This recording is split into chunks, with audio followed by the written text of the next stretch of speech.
masih ditutupnya perbatasan di Kecamatan Lebong Atas. Di H+3 pada hari ini, perbatasan masih ditutup total dikarenakan untuk menghindari datangnya pengunjung untuk datang ke tempat wisata di Kabupaten Lebong. Yang tidak kita ketahui mereka dari zona merah atau bukan. Sampai saat ini tidak ada pemudik yang bandel yang ingin memasuki Kabupaten Lebong, begitupun sebaliknya tidak ada pula masyarakat Lebong yang bandel ingin keluar dari perbatasan.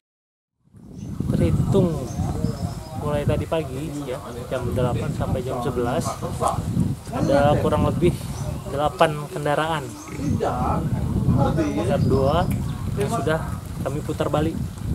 Rata-rata kendaraan ini dari wilayah Kabupaten Bengkulu Utara yang tujuannya ke Lebong hanya untuk berwisata.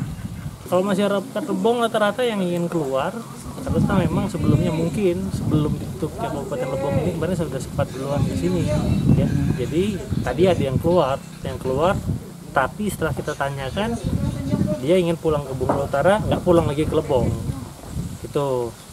Kalau toh memang ada yang ingin keluar dalam mungkin urgent sekali, penting sekali masalahnya, kita titipkan dulu KTP, pulang ngambil lagi KTP-nya gitu.